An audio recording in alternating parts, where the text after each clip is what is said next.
money. So you could take this open space, they probably have to, make a park out of it anyway. So I think I think as good a intention as this is, I just don't see its practical use in our zoning ordinances, and so I'm going to recommend no. So, yes.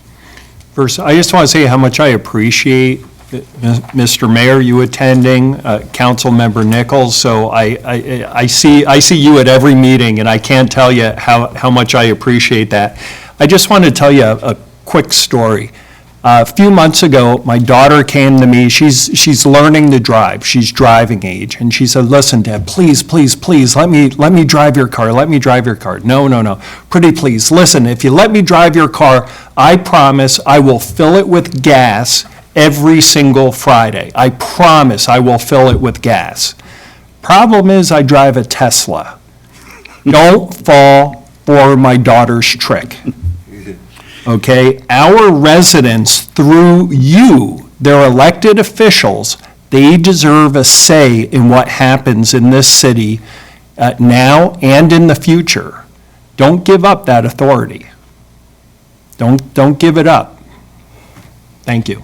Well, the developments that we've seen inside the Muses since we all got sewer and water, I've seen very little attempt from any developer at preserving open space.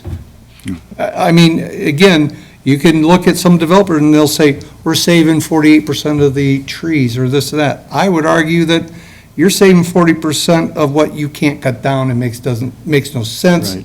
to cut down. But, as an inducement, I'm just not convinced that this is going to induce them at all, personally. Please. Well, I was just going to ask a question if I could, Chair. Yes.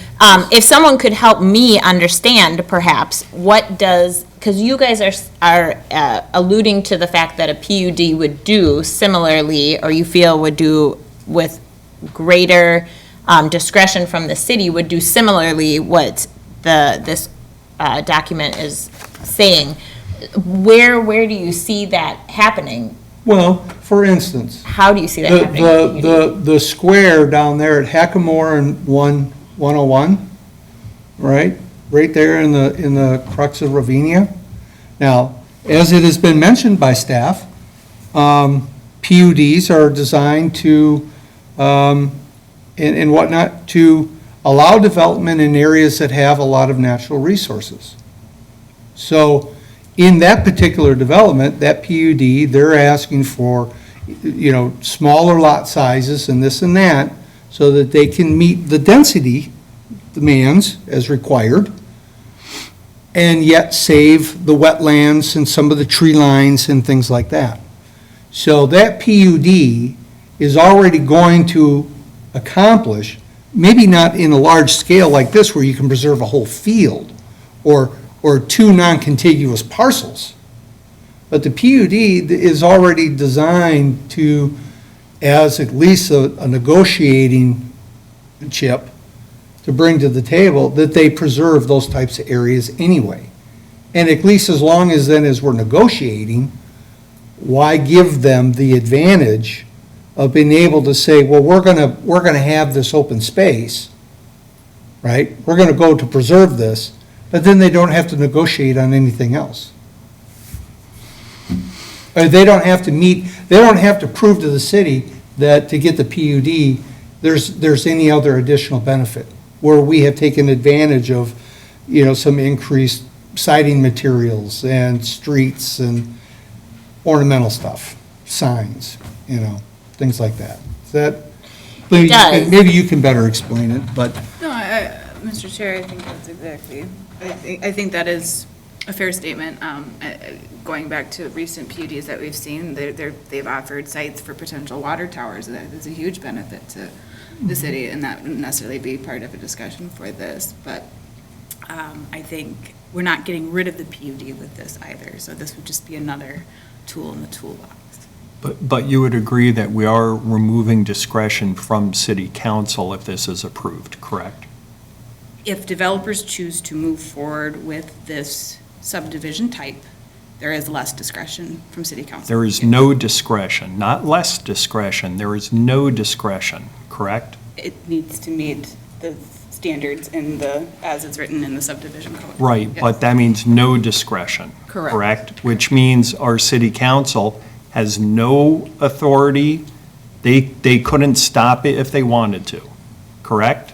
Provided it met the standards. Okay, and this would affect not only our current city council, but every city council in the future, correct? Correct. Okay, thank you.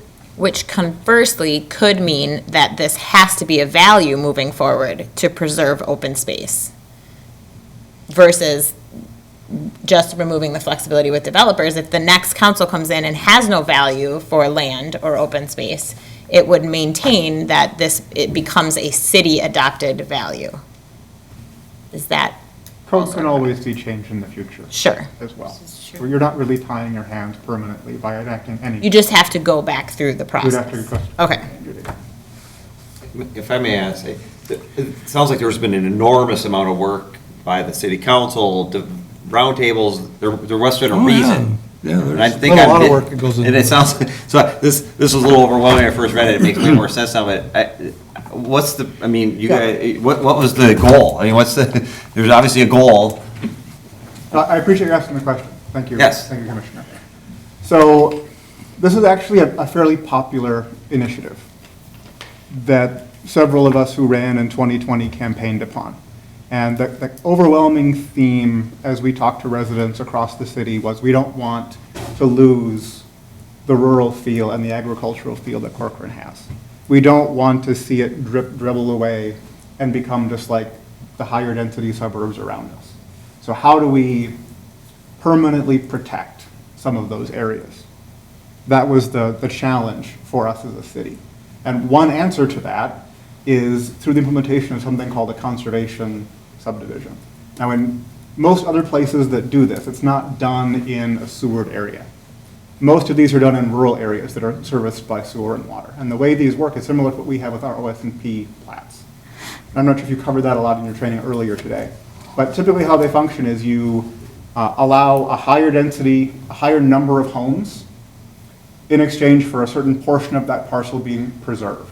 In our case, in the OS&P plats, it's preserved temporarily until the MUSA extends into those areas. Our challenge was how do we have that same kind of a system but have permanent preservation so that the open fields and forests that we may have today are not subject to being torn out 10, 20, 30 years down the road? And how do we permanently preserve this rural feel that Corcoran has today, even as it develops and even as it grows? And so we tried to modify that OS&P idea. And we looked at a lot of different cities that have done it, a lot of different cities all over the country, not just in Minnesota.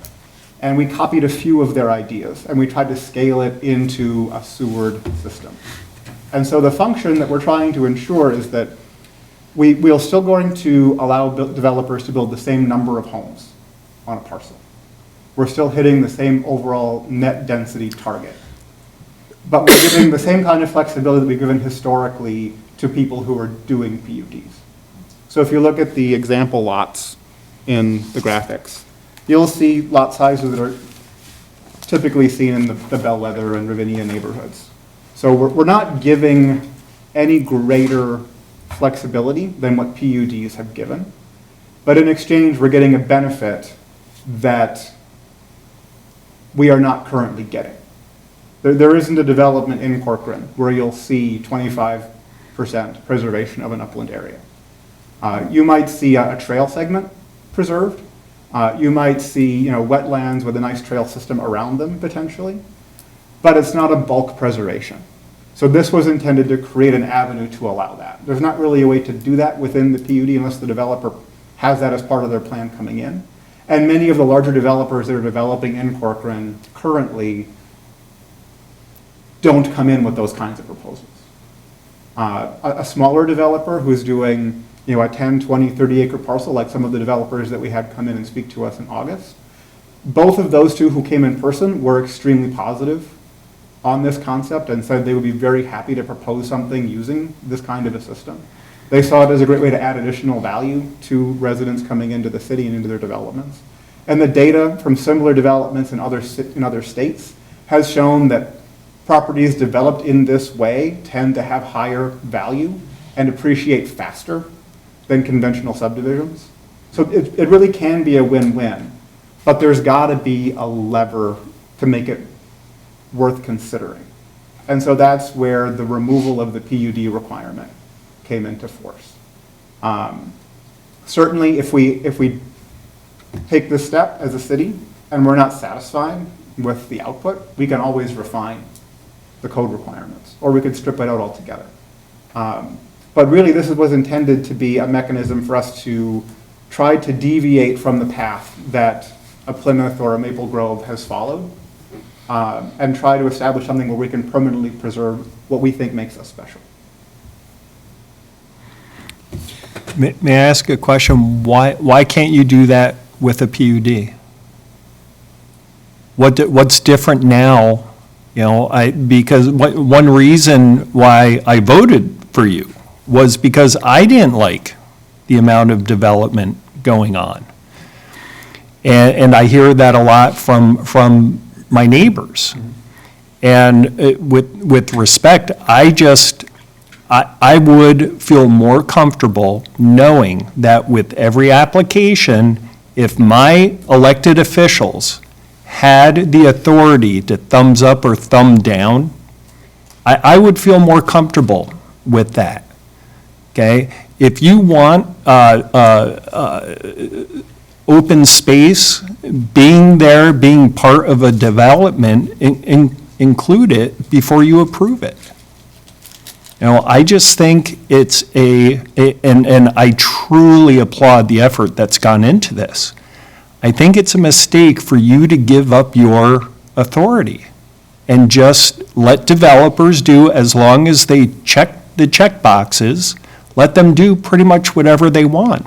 With this, if they set aside a parcel of land, for all you know, we might have houses 5 feet apart, right? With a 3-foot front door and a 45-foot garage door. And there's nothing you could do to stop that. And I think by abdicating your authority, I think that respectfully, I think that you would be making a mistake. So, but I do appreciate your position on this, though. Your point is taken. I don't see it as an abdication, personally. We have pages and pages of code that developers can choose to meet. And if they choose to meet those, there's no discretion either. But you would be giving up your right to analyze, your right to do a lot of things that you can do now to stop a bad development, or maybe steer a development to creating an even better development. You know, I'm not anti-development, I just want it done right and within our code. And I think that by giving up the authority, by allowing a developer to just cordon off an undesirable piece of land and wave it under your nose and say, yeah, well, now here's my 45-foot garage door. And you can't stop them. And your successors can't do anything about it either. So I think your heart is in the right place. I don't think this is the right way to get there. I think that there must be a better solution, with all due respect. And I think what I would encourage, if you see that there are potential gaps in what this would require, where you feel like there should be a restriction here. One of our goals as a council, and one of my philosophical goals as an individual, is how do we minimize the amount of effort and negotiation and grinding that is involved in this process? In the PUD process? Is that In the what- development process in general. I mean, PUD, I think, is one of the more obvious elements of it. Councilor Ranchman, you've made the case several times, code is too complicated, it's too hard to understand, too hard to follow. How do we simplify it? How do we streamline it? How do we make sure that we're getting the things that are really important to us in a way that doesn't require as much staff time and staff resource and therefore tax burden on the residents? Part of why we want to get your feedback is what are the things that are missing here that we feel like if we can put it into code and not need to rely on the PUD and item by item negotiation for every single development in the city, that would be a tremendous advantage for us as a municipality, not to have to go through that exercise every single time. If we can arrive at a code that we're happy with and that actually generates what we value. I get that and I appreciate that. Sometimes we just have to work. I volunteer, I know you guys do, I believe. Sometimes, I signed up for this. I'm not getting paid and I'm doing what I think is best for residents. And I'm not looking to cut corners. And, I could be at home with my family right now. I think it's important for us, given the trust that we've been given, I think it's important for us to be able to make decisions. And I think that by, and I will use the word abdicate, by giving up your oversight, the council's oversight, and as a right, grant to developers what this is proposing to grant, this is not going to result in a better Corcoran, in my opinion. There must be a better solution. I don't think that it's a matter of what's missing from this. I think it's a matter of there's too much here, and that's giving up your role. There's no reason why you can't tell developers, listen, if you set aside this, here's what we'll do for you. You can do that. But with this, they're going to come in and they're going to say, we set off this, this piece of land that, between us, we don't really care about. And here's how we're going to build it, and, you got to take it. And that's what's going to happen. And I think it's naive to think that's not what's going to happen, respectfully. So, but, thank you. You mentioned that the developers, two of the developers at the round table, and maybe I wouldn't be able to tell you which ones, that they would be excited for this opportunity. Of course, they are the only developers who don't develop in this city inside the Muciline. I've long held belief now that it doesn't matter what we do inside the Muciline, it's never going to look rural because no one's shown us anything, any desire to want to develop a development with rural characters or any kind of real true preservation, because that's just not the way they're keyed anymore. And that's why I've always liked the idea of this, but I think if I remember my comments were, I'd rather just see you make really wide lots and fewer homes as a way to preserve some sort of open space feeling, because people want space. And I think that the notion that, no, people want to live 5 feet from one another, they don't want big garages, they don't want front yards, I think that's all hogwash. I don't believe in that at all. I'm hearing just the opposite, that people are now starting to move out. You moved out here to get out, right? And so before what kind of goes against my natural instinct here is that we're going to, in exchange for open space, which is always a good thing, but again, we're going to fall into this cramming of a lot of lots into a small space.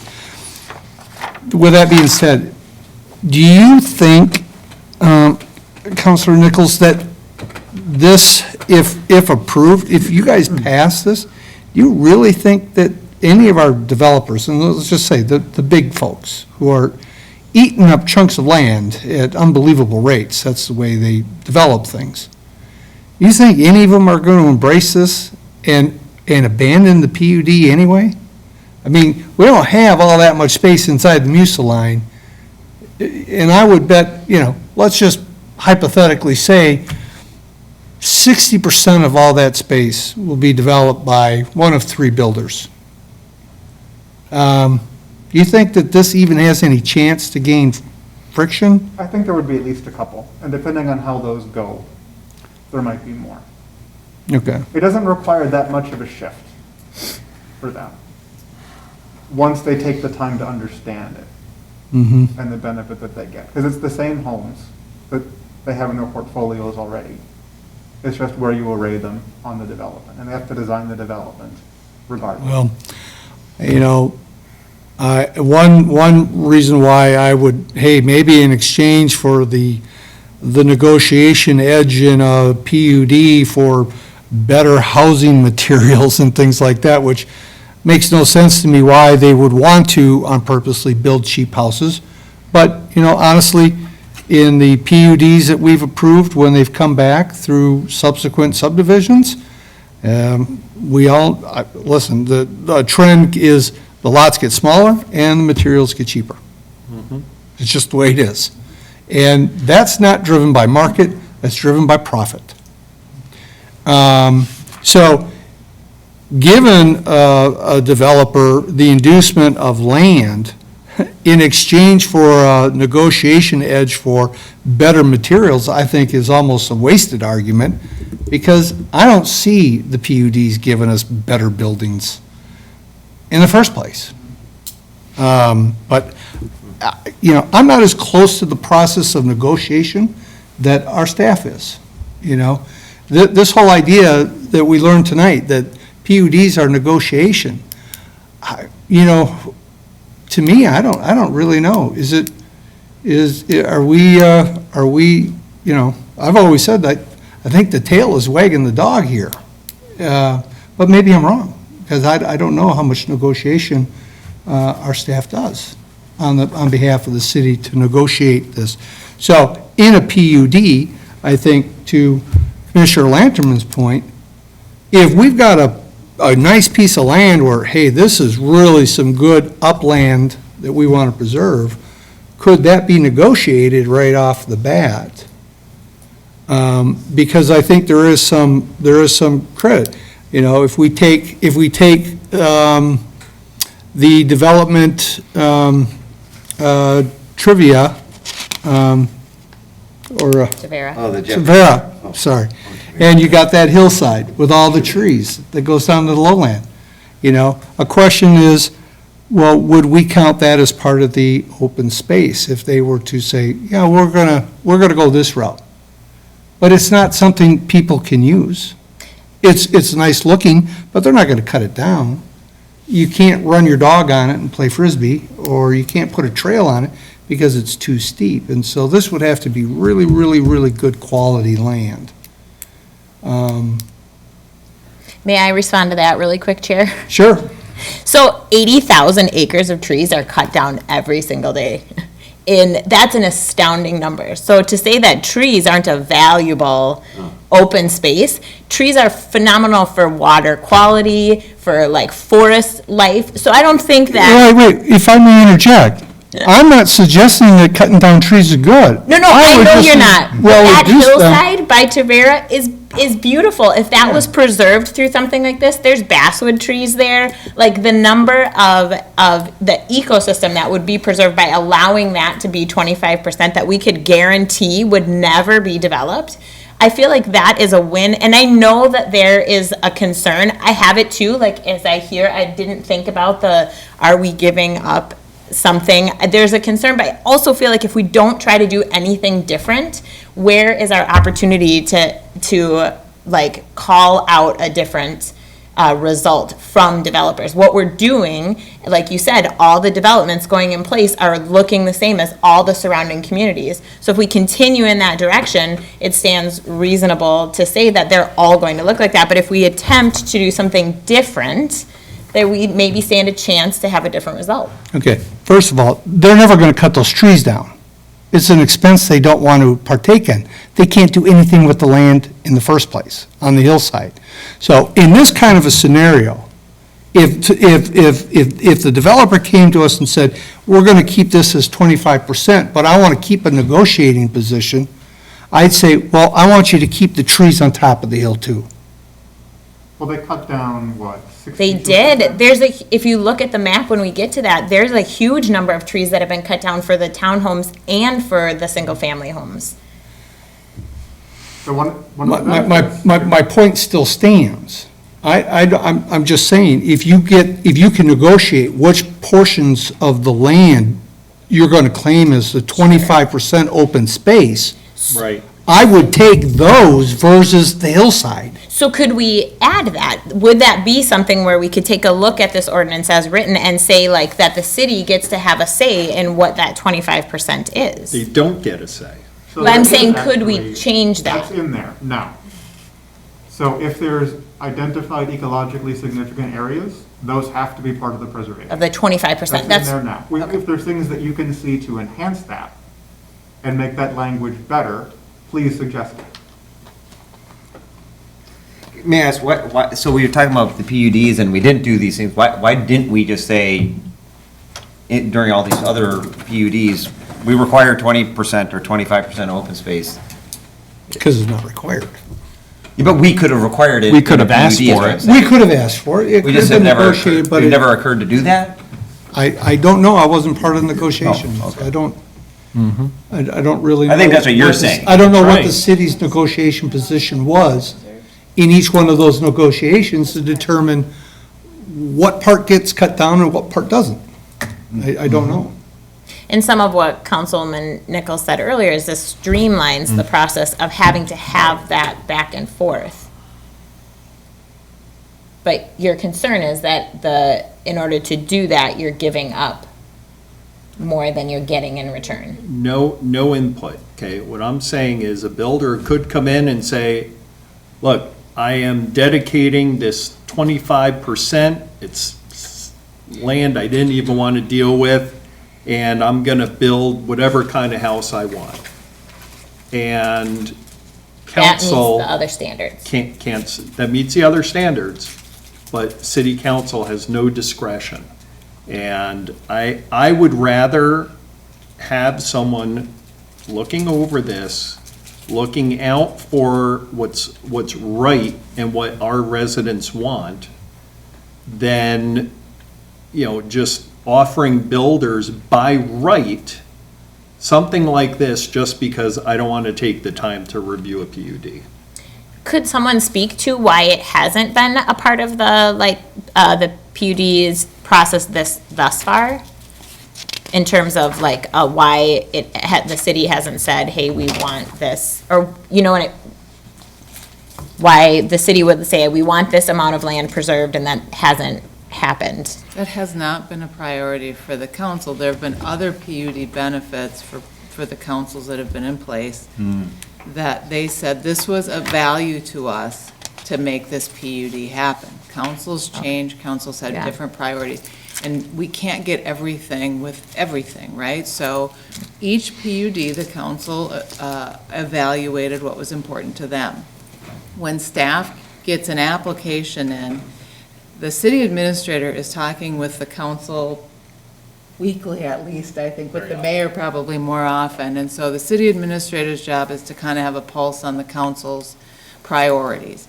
And those get filtered down to staff. And when we sit in the room with the development team, we share that message about what's important. If we're looking at a PUD for Tavera, what we said to them when they first came in, they were removing a lot more of those trees. And we said, this is identified as a significant natural resource. You have to do better.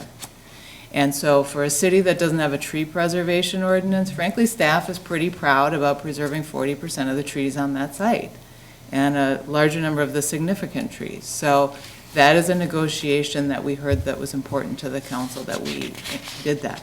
Open space historically hasn't been. This council has a different perspective, I think, in that if a new PUD came in, would be part of that. That was part of the discussion with Cook Lake Highlands.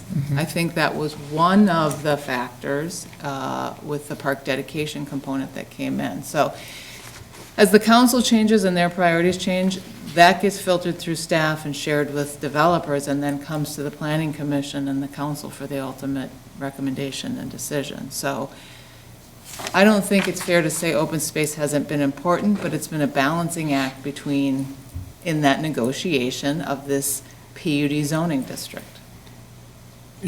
If I could just follow up on that, if you were able to accomplish that preservation, you went back and you told those developers, that's not good enough. We want to see more open space. This council has a different set of priorities. We want more open space. You were able to accomplish that through a PUD, through negotiation. I'm having a hard time understanding why we would ever want to handcuff future city councils on something like this for a benefit that you could just negotiate through the PUD process. Yeah, well, it's a negotiation, so. It is a I think- negotiation. I think you don't always get to accomplish it. I think that's certainly something, if this council said, you know what, with PUDs, that's what we want to see, that's something we would try to accomplish. Developers may or may not choose to develop in the city, that's Sure. certainly fair. I think there's a school of thought that says what cities should do is make it easy to accomplish their goals. So I think the council has said, our goal is to preserve open space, and we want to make it relatively easy for developers to do. I have heard from the commission and the council that we don't like PUDs. Developers don't like PUDs because it's a long process, which costs money, and there's no guaranteed outcome. Believe it or not, they would prefer not to do PUDs. The same thing that you said about staff, or the city, I should say, is a cost to city to negotiate that, and all within a 60-day review period. It's challenging. Is it possible? Yes. This is just another tool to try to accomplish the same thing, but you're absolutely right. If the council's goal is open space, if a PUD were to come in, that message would get shared with the developer, and they would say, this is what we can do or not do. Sorry, I'm just thinking about it, it's almost exactly, in some ways, now I'm thinking of the pro of this, it's exactly what you were saying is the negative of this. The next city council would be stuck with this, but at the same time, by implementing it, the next city council would just be like, we don't care about open space so much, so we're not gonna worry about that with PUDs, and now we're stuck again. Instead, they'd have this as an option, so it's kind of guaranteeing it into the future too. So it is interesting, like, it's an interesting dilemma Or here. that city council could just rewrite the code and get rid of it. Or they could do that, yes, but then that's a little extra work, but if they don't care about open space, this is still there, they might not do that. But this city council might do it through PUDs, great, and the next one might be like, that's a lot of work, let's not worry about it. I don't know, it's an interesting, No, I think it's a mistake. I mean, obviously you guys have talked to other cities about this, and somehow these houses don't become overly small. I guess that's maybe the concern here, because I was noticing on this first page, is this what we allow today? This is the one with no open space, therefore bigger lots. Okay, but let it be known, nobody has come in with a development plan for that yet. Are they always more dense? A lot of They're all PUDs. Or they're all PUDs?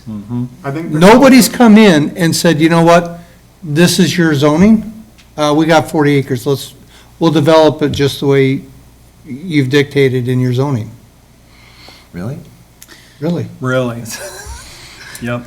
Every single one of them has been, PUD. we've taken this as required, and we've made it into this, But with no open space? but with no open space. I see.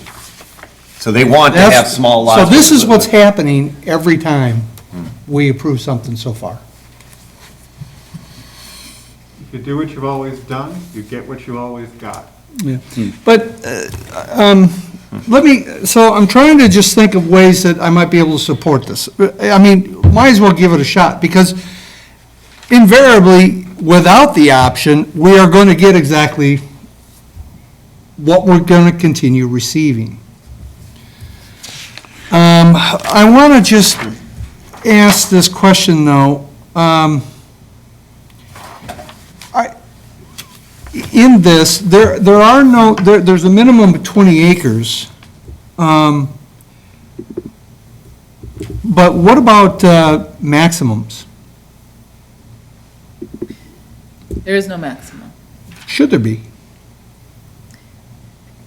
I believe we talked about that with the council, but why would, I'd be interested to hear your thoughts about why you'd want to limit.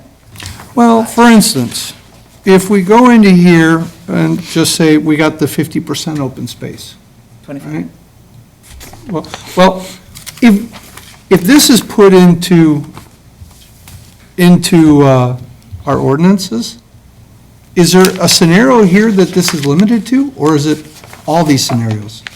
So a developer goes, you know what, I'm gonna choose the 25%, and then I'm gonna use the 50% on so many acres. Oh, okay. And then I'm gonna, you know what, over here, I'm gonna do the 40%. Yeah, like I'm gonna buy 100 acres. but And you know what, it's like but 25. because then there's no maximum, so I could put in 100 acres of 50% open space, and I could just line it with 32-foot wide townhomes. I'm sorry, that's probably didn't come through in the staff report, and I apologize for that. These are examples you saw at the June joint work session. Early in the process, we were evaluating what was the minimum amount of open space that we wanted to see. And these were some examples of what different open spaces would result in. So for example, if you tried to preserve more than 30% open space, you couldn't do a single-family development. You'd have to be doing townhomes or Yeah. quad homes. Right. And so the council said, we're not interested in that. We don't want to see those other types of land uses. We're okay with twin homes, but we don't want to see townhomes or apartments as part of that. Okay, so which models then would So we, you're looking at the 25% examples only.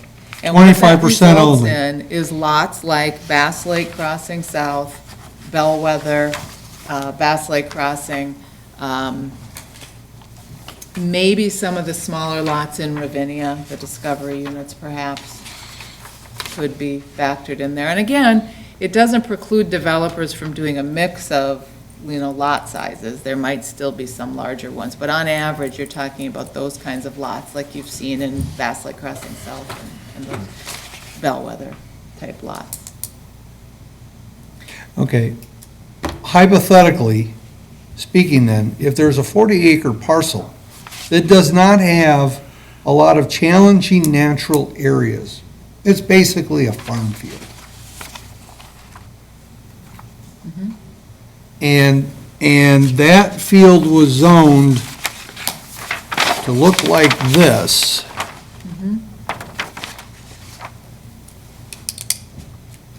They could actually make it like this. So we may never see the other one either. Yeah, I mean, like you said, the RSF. Because, in that scenario, if they came through with a PUD, we could easily say, I'm sorry, there's no basis for allowing a PUD because this could happen. Again, I've always gone by the assumption that the development can get a PUD if it is needed to promote the development because it otherwise would not be able to be done. Yeah, I think I would say, as Natalie. And I've been just said totally earlier, misled by that. Yeah, I shouldn't say yes. I would say that what we as staff say is a PUD is a negotiated zoning district where the developer gets some flexibility and there's some public benefit on the flip side. In Ravinia, if you recall, a lot of the public benefit was public infrastructure improvements. The council felt that that was worth some flexibility for them to pay to bring that sewer pipe in. That was our first sewer development in the city. And the sewer pipe came from the north side of 10 down to Ravinia. We had to get water. We had to make a number of road improvements. That was one of the PUD benefits that they felt was part of this. We got extra park dedication beyond what the code required. They felt like that was a public benefit. They provided the public improvements for our first city park in Wildflower Park. They felt that was a benefit. At the time, we did have some architectural improvements. They were doing LP siding, which was a PUD benefit. They did come back later and not do that. I can't remember the list, but each council then says, are these benefits from this development enough to offset the setback flexibility, the lot width flexibility, whatever they're asking for? So it's a negotiated zoning district. They get something, we get something. When it's working, that's what you get. But it's always going to be a little different. Okay, Can so, I ask a question? yes, please. You said, so, with the PUD, it's a negotiation, right? We'll give you this, you give us that. I completely agree that the infrastructure is a benefit to the citizens of Corcoran, and that benefit was offset by the, by what we gave to the builder. When I look at something like that, I'm a citizen here, I live here, and I look at this plan, to me, this looks like that open space is a benefit for the customers of the builder who live across the street from the open space. Where's the benefit to me and my family on a plan like that? Yeah, if you live to the north or the west, I would say that's a benefit to you. You're abutting land that will never be, 10 acres of land or 13 acres of land, that'll never be developed. Well, I'll agree to disagree with you, because what I'm seeing here, this is something that the builders should be doing for their customers, to drive business, to get buyers in to buy those houses. I don't know why, I don't see what the benefit is to our residents in general, as a whole. Okay? This benefits some of our residents. Infrastructure, that benefits all of us. This benefits them, not everyone. Mr. Chair? Yes, sir. So there is one way that this benefits everybody in the development of trails through these kinds of open spaces, which is kind of envisioned by the ordinance and was discussed by the developers who came in. So currently, if you get a trail in a development, it's going to be running along a wetland or along a highway. If you're preserving open spaces like forests, or they're going to create a wildflower meadow or restore native prairie, now you can get a trail network through the city that goes through native open spaces, which we wouldn't get any other way. So there is benefit. Even if you aren't living directly opposite an open space, you'll be able to access it. Okay, but maybe that then goes back to Commissioner Brumman's comments earlier about ownership. If it's owned by an HOA organization and there is no trails that go through it, as far as taxation, it might as well, since I did this in my previous life, it would probably be classified as open space by the assessor, and it'll be taxed or valued as open space, which is to say, it'd be valued as land that has no other alternative use. And that, and staff is right. It would be very low and the taxes would be minimum. But aside from that, how would that work then as far as public access if it's privately owned by an HOA and there are no improvements? I mean, I love the idea of putting trails through there, but how would that work? It's required. It said there would be a- On page 4. Yeah, it said there would be They a have trail. It would be to provide required? public trails through Okay. the open space. Would it be fair to say then that the ordinance would only allow, as part of the 25% open space requirement, that the land be something that would not be precluded from having a development or be part of a developable lot? Again, I'm trying to say, what if it's a hillside? Where they wouldn't build anything anyway, because it just take too much fill. The topography just wouldn't work to allow it, but they want to claim it. Does the city would, imply then that, well, I'm sorry, that is not something you're giving up. It's something you can't develop anyway. part of the It'd be no different than the wetland or a floodplain district. I mean, somebody has to make that decision. I would what argue that it is qualifies. very different, because we don't have a steep slope ordinance. I would say with the price of land, I think we've moved a lot of dirt on projects that we've been working on, so I think it would be early to say they wouldn't cut down a hillside, especially depending what else is happening on the property.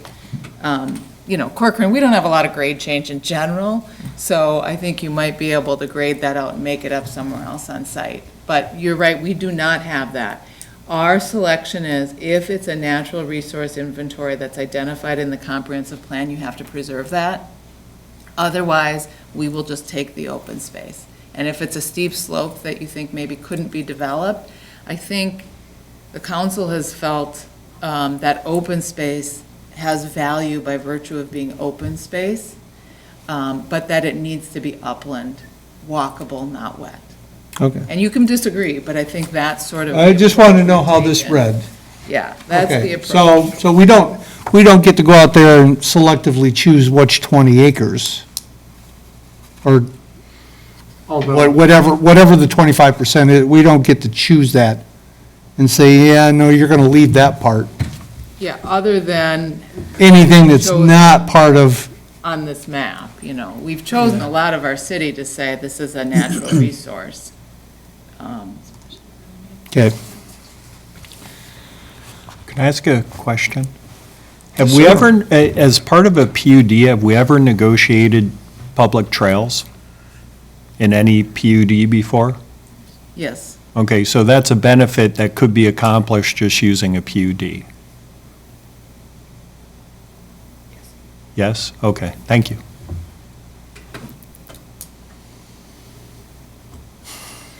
so I think the draft in front of you is the draft that's come out of the last 10 months of work, and I think, looking at the clock, I think it might be helpful to make like we learned today in training from Natalie, make a motion for discussion, and if the motion, for example, is for denial, it's a simple action. If the motion's for approval, then you'd have discussions about anything you wanted to change in the ordinance or have the council consider. But I think it might be helpful to move to that point of the discussion. Mr. Chair, Yes, sir. I'd like to make a motion to deny.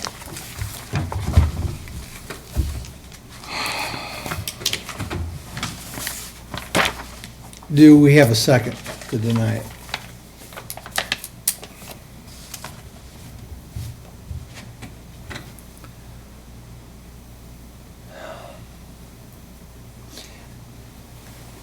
All right, we don't have a second, so I guess the motion fails due to a second.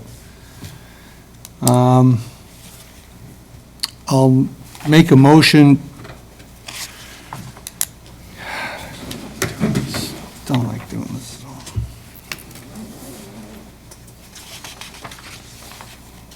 Is everybody comfortable with the ordinance as it's written and all of its specific wording? Well, so there was just one question, Chairman, that I had, just regarding the open space shall be maintained free of noxious weeds, litter, or debris. And the term that I was just concerned about was noxious weeds.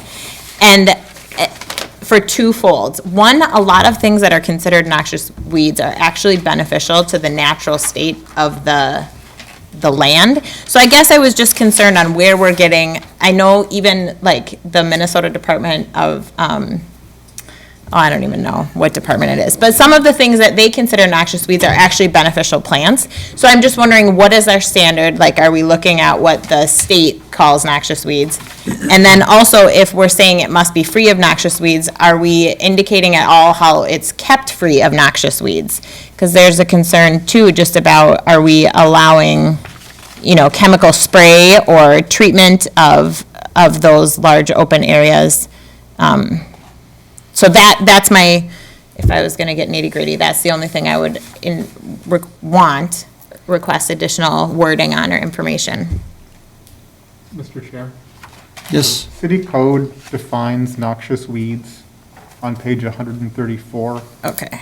and they include alliums, buckthorn, burr cucumber, Canada thistle, corn cockle, crestleaf groundsel, curly dock, dodder, field bindweed, Frenchweed, hairy whitetop, hairy bingeweed, hoary cress, horse nettle, Johnson grass, leafy spurge, mile a minute weed, musk thistle, oxeye daisy, perennial sow thistle, poison hemlock, purple loosestrife quackgrass, Russian knapweed, Russian thistle, serrated tussock, shatter cane, wild carrot, wild garlic, wild mustard, wild onion, wild parsnip, velvet weed, bolt thistle, chokeberries, and burning nettle.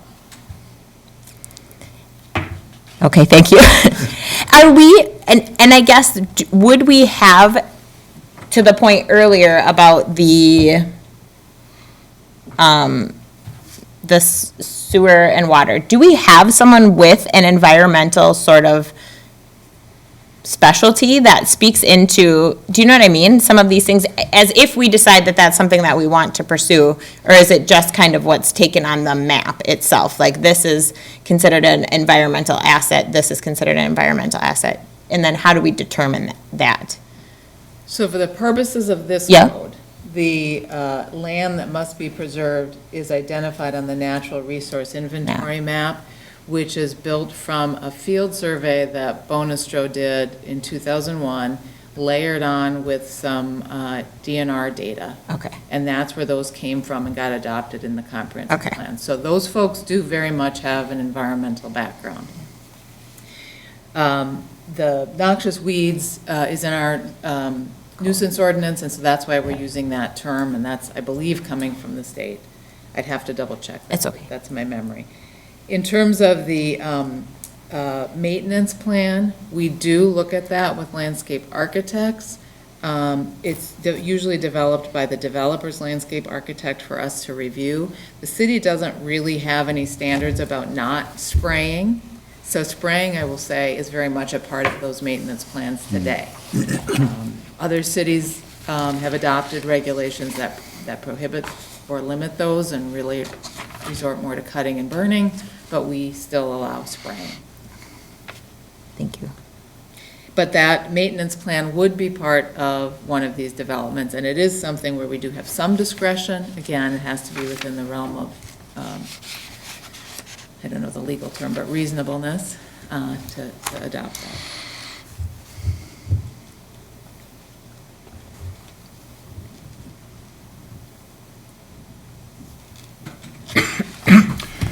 I have one last question about just basic information, I guess, about who does the negotiating on behalf of the city. So if I'm a builder and I have a PUD application, I pick up the PUD and I throw it to who?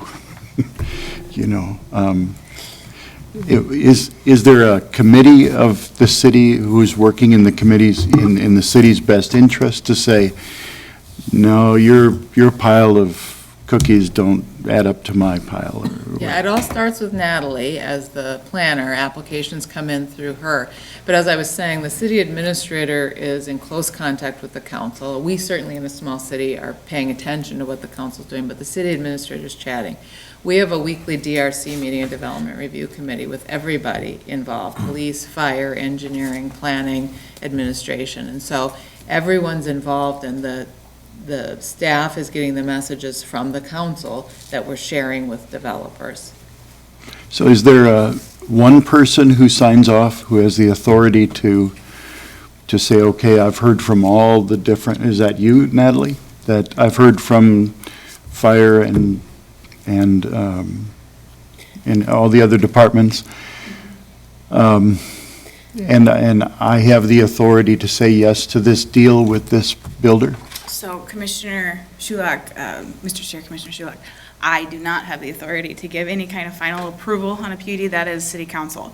What I am doing is trying to convey, what I am doing, as is Kendra, is trying to convey the City Council's will so that when they go to City Council, it is a plan that they are comfortable with as the developer, that they are hoping meets the standards that the City Council has identified as value. And in addition to that, we are also working with, heavily working with Public Works on this, including our engineering branch to be able to get everything as clean as possible. Again, it's a 60-day process, so we have to move very quickly. But that's why it's a preliminary stage initially when a PUD comes through. And then we also have a final to work out any other kinks.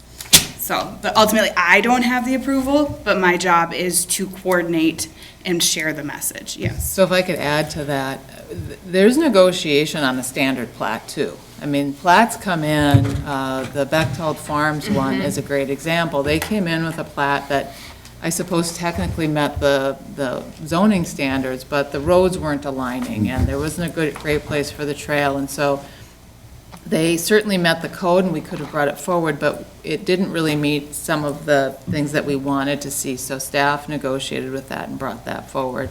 There was still negotiation here at the Planning Commission and at the council meeting before we finally settled on something related to the trail. There isn't discretion on those, but we still have conversations with developers about, well, what if you did this? Don't you think it would look a little better? And sometimes they listen and sometimes they don't, and you know, we try to move it forward. But we do that with in the context of what the policymakers and decision makers are wanting to see. Because within that 60 days, we have to package it up. The only massive, true negotiation is with the PUD. But again, same process. We're getting that message. We're all sitting together and bringing that forward. But I just wanted to clarify that certainly PUDs have a lot of negotiation, but even a standard plat, I don't want you to think we just go, okay, here you go, guys. You know, we have a lot of discussions to try to make it better in terms of what the city's adopted vision is. Yeah, I completely agree, and especially the thing about Bechtold Farms, like that was a serious joint effort to get between planning and public works to get something that is workable for the developer, but did provide a much better street connection that had a better lined up intersection, so there'd be less impact to the adjacent neighborhood across, oh, I forgot the street name, but across the street. So yeah, it is basically, as planners, what we're signing off on is that we are coordinating with everybody that we possibly can coordinate with. And that is a significant part of our role.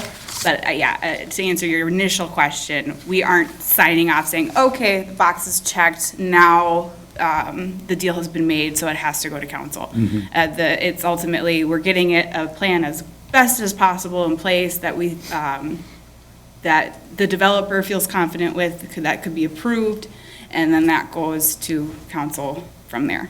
Well, and to you as well, in the preliminary stages. At some point, I'm sure that you've had to do this before. In the name of the city of Corcoran, you've had to say, no, we won't budge on this issue. And probably more than you can count. There was a joke recently that's just like, if you don't think we're working as planners in the public interest of the city, you just need to sit in the room with the developer with us, because we're not friends with them. All right. Thank you. Can I add that to the YouTube channel? Okay, any other discussion? Or let's take another motion, another vote on the ordinance. The converse to what was made before is, do we have a motion to approve this ordinance as it is written?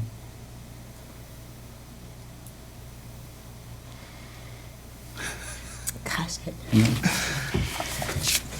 I'll make a motion to deny. I'll second that motion. Okay.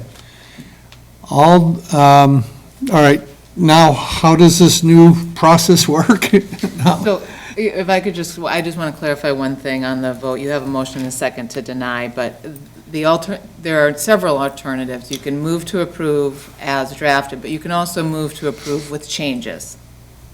I made a motion to deny, and that's on the floor. Correct. Okay, So then, at this point, Mr. Chair, you would we have a motion tonight, and you take a vote. Take a vote. Yep. I mean, you could ask for additional discussion, but I think we've had a lot of discussion, so it's up to you. We can go ahead and vote at this point. okay. Yeah. Well, I'm going to just clear my head on this because I do remember when I first saw this, and a couple of things that, I remember back.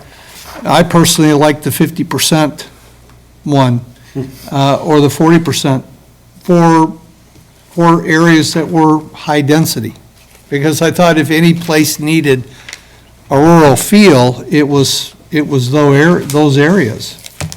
But to accomplish that, I would think what would be workable is you can't have 40 acres of, 20 acres of townhomes.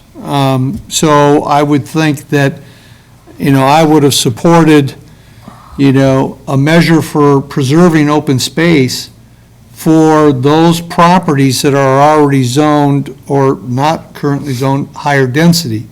Now, as we talked about today, for meeting our density overall, I could support something like this to get that higher density, but then I would like to then maybe see us change some of our zoning to allow a less dense, because I believe that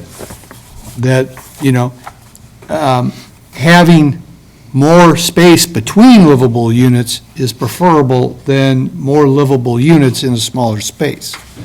I also happen to believe I'm a strong believer in that we can always obtain a more rural feel within our urban developments through setbacks. We just went through some increased setback standards for some areas that for religious institutions and other assembly areas.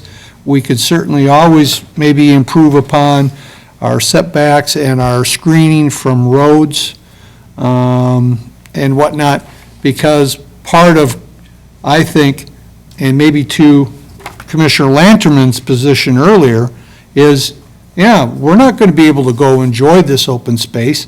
But I tell you what, if we had more of an open space feel, meaning more shielding and deeper setbacks for Tavera, going up, what is that, 2 miles, up 116?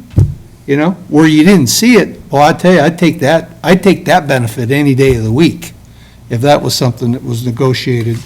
And again, I don't see a lot of, I just don't know how developers are going to embrace this, but I suspect if the city council approves the ordinance, I sure wish it, I hope it's success. I'd love to see it happen, but I'm gonna vote no on this as well, so. Did we have a second? Yes, Oh, we're second, so I'm sorry. this is further discussion. Okay, I'm So I've sorry, said I'm my sorry, piece. I'm sorry. Anybody else? Okay, all right. All those in favor of recommending denial of an ordinance amending the text of Title IX, say aye. Aye. Aye. Opposed? Nay. And I abstain. And you abstained? Yes. Okay, abstain. All right. So the recommendation is to deny. Okay. Thank you, everybody. And, well, I tell you what, You guys still focused? Well, again, I'll be very interested to see what happens at the city council level. And again, I wish it as much success as anybody else if it works. So I appreciate all the work that everybody did on it. All right. Does anybody need a break? I think the last one's going to be quick, but I'm fine with a break. It's Yeah, just- up to you guys. Okay, 5 minutes, we'll be back at 10:10. This is in recess, thank you.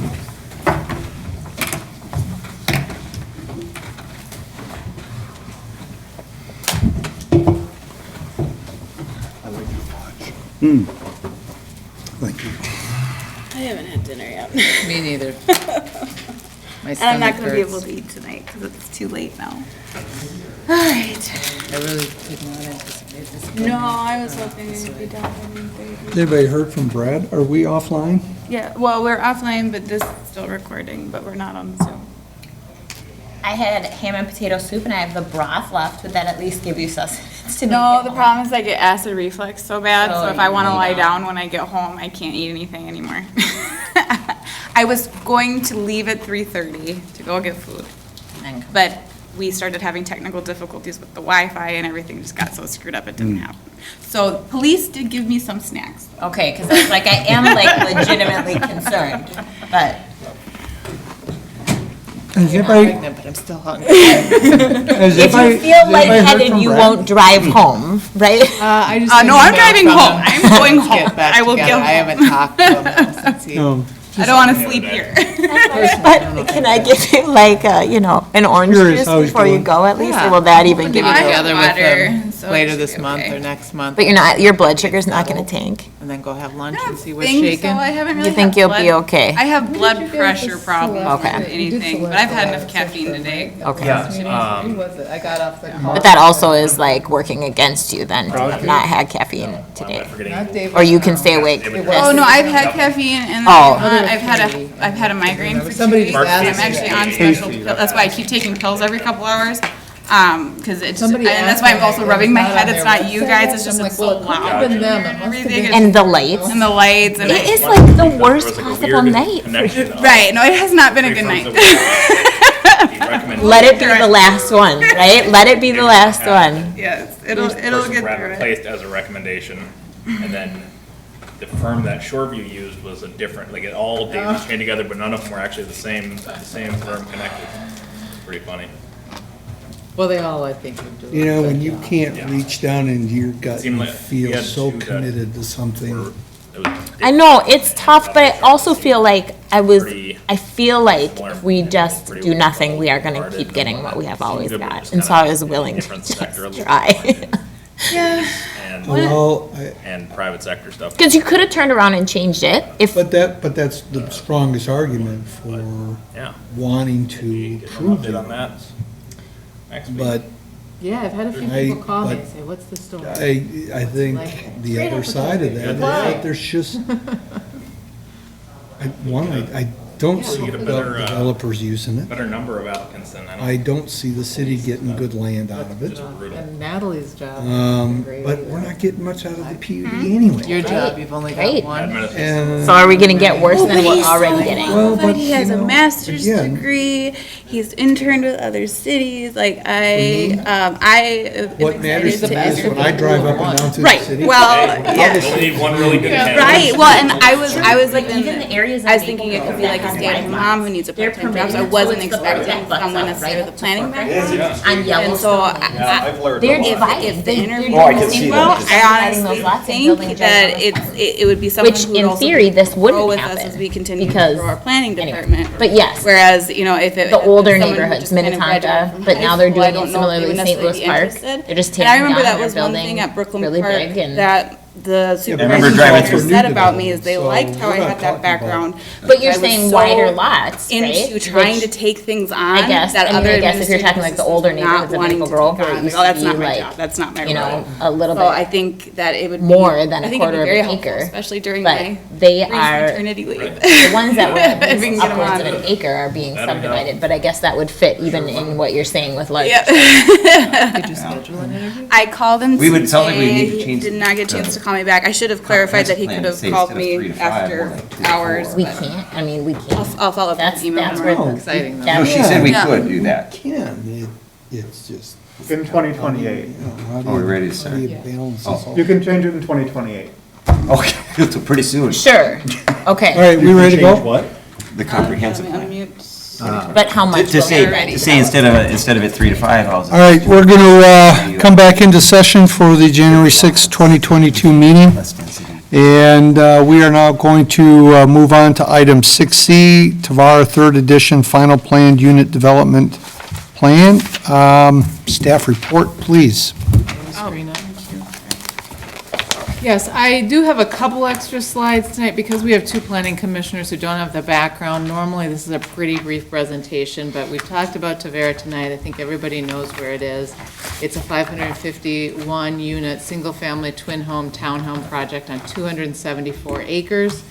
It was originally granted preliminary approvals in 2020, and there've been a number of phases and amendments. And this is now Phase 3. This is at the northwest corner of Hackamore and 116. This is the townhome section. This includes all of the townhomes in the project. As you move through the site, it's primarily single-family with some twin homes in the northwest portion of the site. The townhomes, there's a new entrance with this connection that will connect where the Second Edition Road, Tamarack Lane, the north-south lane stops. It will connect all the way through to Hackamore. And so as part of this project, this triggers the financial dedication from Lennar to begin more design work on Hackamore Road and start moving forward with that construction project, hopefully, if this were to go forward and those dollars were received. There are single-family homes along Tamarack that are planned as part of the third edition, and then the remainder are those 9 single-family homes and the 134 townhomes. This is 37 acres for the third edition, that includes those. The entire project is part of a master HOA that's responsible for things like the entry sign, some of the landscaping at the entry feature, et cetera. But the townhomes are part of a separate sub-HOA, because the HOA will own and maintain the exteriors of the buildings, the common open space, and the private drives. Those are private drives that serve the townhome. 62nd Place is a public street, but then those are private drives that come off. As part of the PUD, there was some flexibility granted for setbacks and lot size that are met with the proposal, and some PUD flexibility for from the design standards for both single-family and townhomes, and these are consistent with those approvals. This is an example of the townhomes that could be built. This image is from Maple Grove. The plan set is the plan set for this particular development. There's a mix of units with slab-on-grade units, as well as those with lookout and walkouts. The preliminary plan did have some full basement plans, but those have been eliminated with the final grading plan. Is a mix then of slab-on-grade and the walkout lookout units. On this image, those dark spots, some of you may have noticed that there are some stockpiles down by Hackamore. Those are the stockpiles. They have been approved by the council. They are in the third edition, and what I wanted to point out is the lots will be platted, but obviously they won't be able to build on those lots until those stockpiles over the single-family home units are removed. They will not be eliminated until the property to the west develops. So the land would get platted, and the final grading, some of the grading will occur with this phase, but they won't be entirely eliminated until the property to the west develops. The road, however, is already graded in if you've been out there, so the road will be constructed to the Hackamore connection. I wanted to highlight this. It's really a policy issue, I think, for the council, but you may recall that the PUD approvals allowed a development sign at the Hackamore entrance. That is not shown on the plans at this point. When they do decide the location, either the east or the west side, they will need to come in for a sign permit, and they will need to grant us a encroachment, or we will need to enter into an encroachment agreement over any of our drainage and utility easements, and then they'll need to provide an easement over the HOA land so that the HOA is maintaining that sign at the entrance. This sign that's on this screen is a welcome to Corcoran sign or a community entrance sign. This concept was shown as part of the preliminary approvals and was one of the benefits. The previous council was interested in starting to establish a standard for when you come into Corcoran on some of these county roads, having a welcome to Corcoran sign. Since that preliminary approval, we do have a new council, and so one of the questions for the council is this something you're still interested in? And if so, it was considered a PUD benefit. Lennar would design and construct that community entrance sign. But if we're going to do it, we should establish a standard so that it's something we could continue at other entry points in the city. We did not include it as part of the Cook Lake Highlands project, which was at one point something that was considered. So this will be a policy discussion for the council. This is really more information for the Planning Commission tonight, just again, because we have some new folks on the commission, and this is a very significant project in the city. A park dedication with this project is planned for the entire subdivision, and so different phases have park dedication and some have cash. This phase will be cash in lieu of land for the 143 new units. No park or trail is being dedicated with this phase that's getting credit. There is an off-road trail that's planned in what is now Outlot B on the west side of the property. When that property is platted in the future, those trails will be in an easement and park dedication will be given for those off-road segments. But when it moves around those houses on the west side of Tamarack and starts running up on Tamarack, that's an on-road trail and we do not give park dedication credit for that.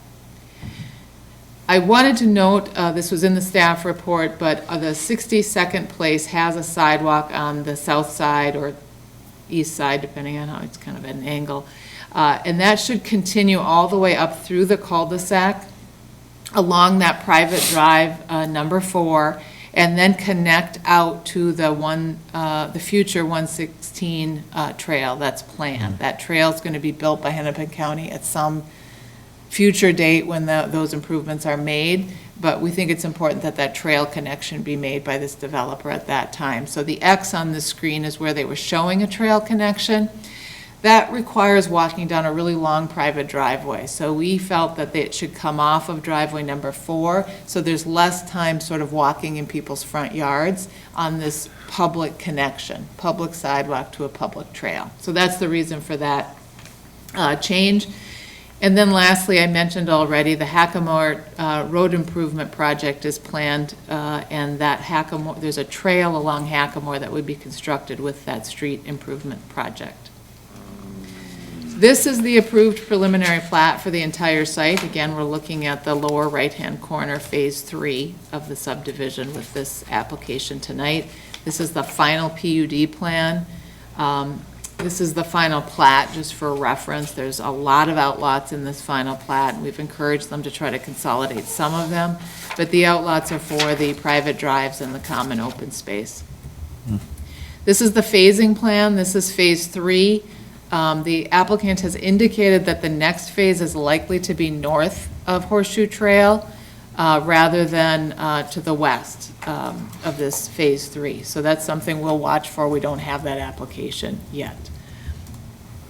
The PUD final development plan is to be reviewed for compliance with the preliminary PUD development plan, and staff finds that it is in compliance, and we recommend approval of the resolution approving the final PUD development plan with the conditions in the draft resolution.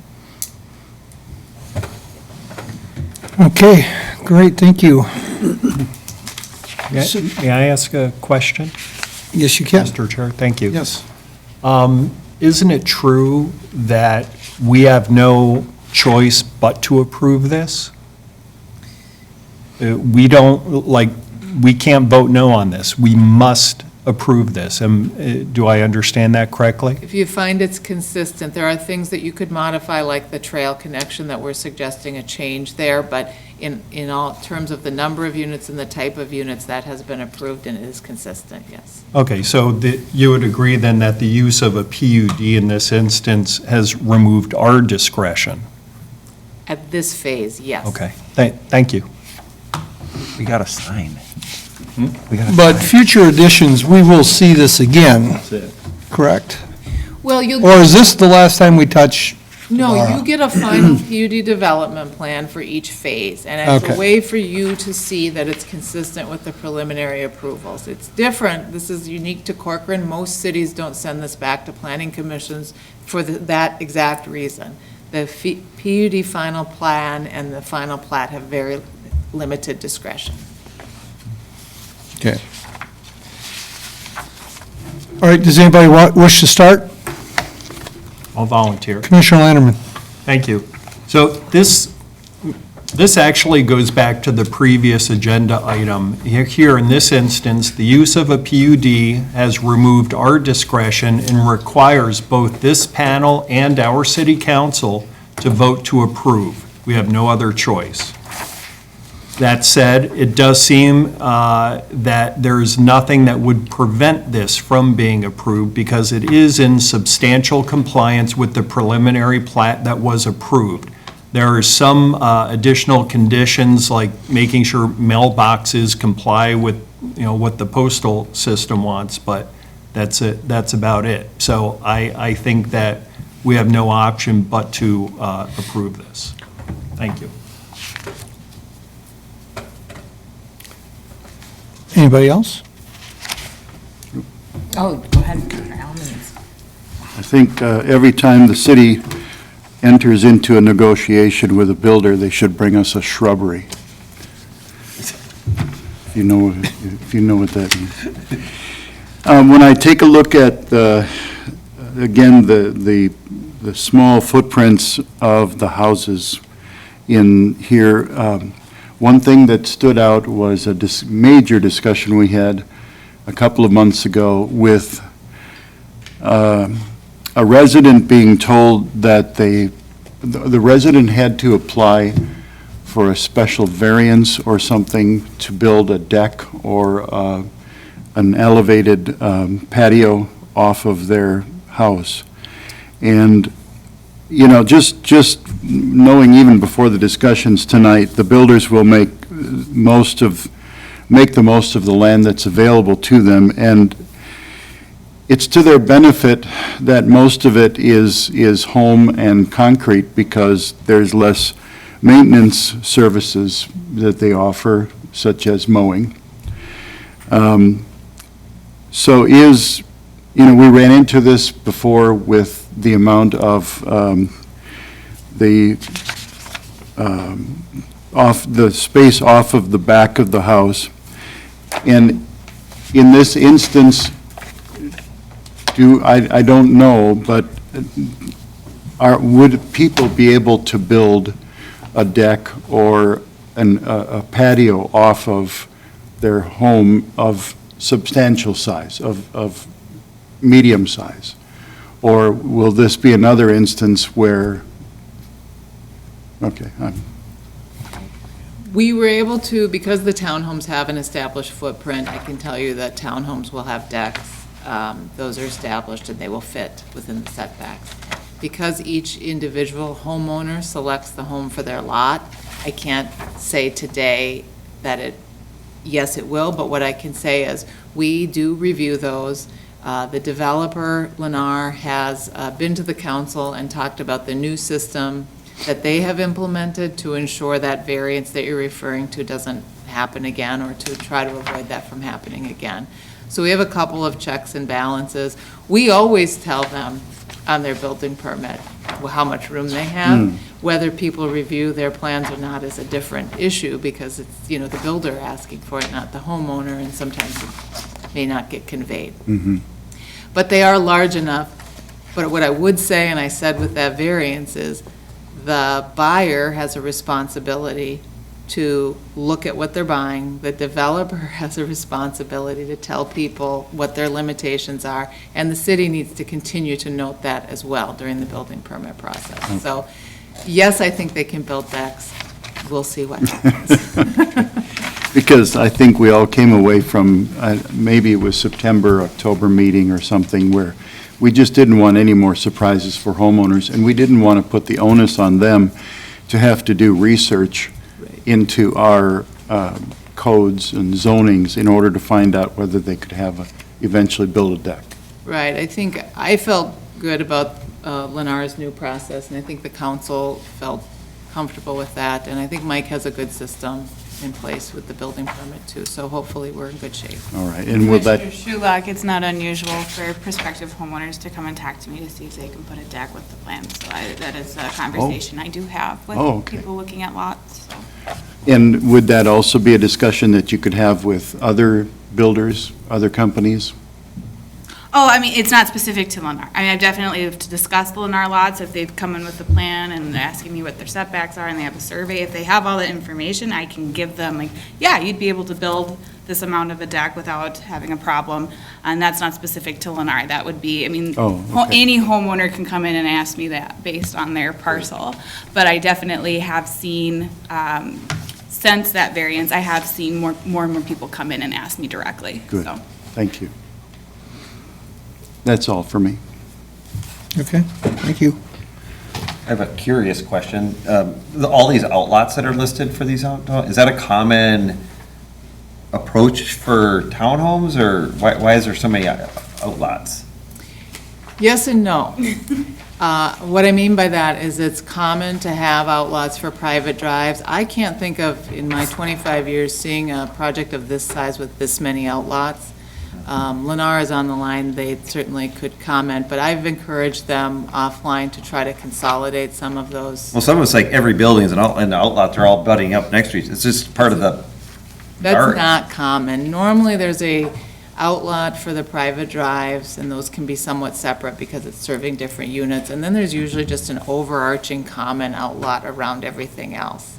Yeah. It's very unusual the way they've drafted this, but, Yeah, they kind of just wrapped a yard around it, around each building, they called it an outlot. yeah, Yeah, okay. not common. Not and common. that's- Okay. But is there a benefit? Is there a reason? I don't know.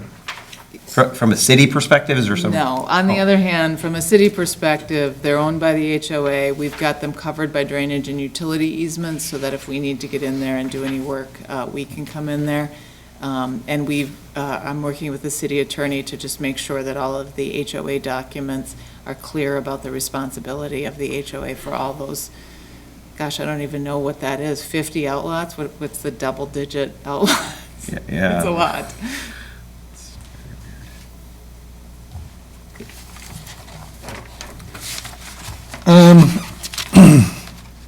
In looking at this, one thing that I noticed is that these townhomes are being built in blocks of 6. Most of them are 25 feet in width. The ends are 30. In some of the other materials that I've looked at, and even in the last item that we just looked at, in the examples, we were using 25 or 28 and 30 feet. So, do I recall then that there was no minimum for the width of a townhome unit? I believe there is a minimum for the width of a townhome unit, but this is consistent with the preliminary approvals, is what I would say. No, I know that. I'm not saying that it doesn't. I'm just, in some units that I looked at in Maple Grove and whatnot, they were 33 feet. Well, And I know that things can vary. We don't have a standard as I to don't how believe we wide do. they have to be. don't believe we do, but, I'd have to check and get back to you. That was a couple developments ago since we looked at that, and I don't recall. I'm trying to pull it up here right now, but I don't recall off the top of my head. Yeah. I mean, 25 just seems a little thin to me. The other thing I noticed is that in between the blocks of 6, why, I think if I was to walk between one block and another, I'd have to turn sideways. I mean, do we not have a minimum setback from each other, from one block of houses to the other? We do, and they comply. Well, I mean, it's so small, I can't even see where it's been Scale is enumerated. true, Mr. Chair.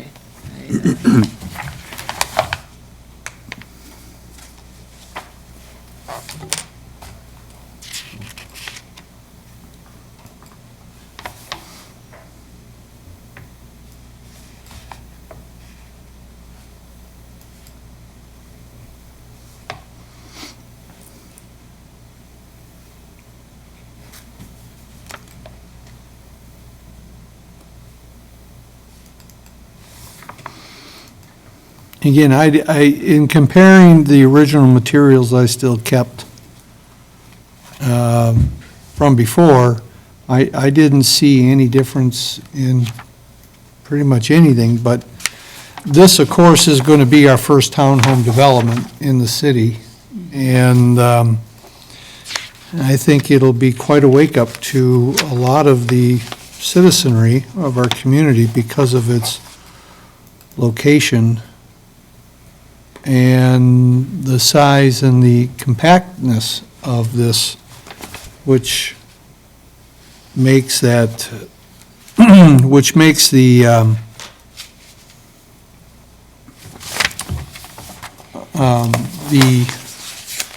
landscaping all that much more important. So looking at L1 of 1, the Tavara Third Edition Landscape Plan, there are the required trees, and then there are the proposed trees. And all of the shrubs were eliminated, and I'm sure there was a reason I read for that. But can you refresh my memory as to why that is? You're talking about the shrubs along 116? I'm talking about what's listed on that sheet. 290 shrubs have been scrubbed.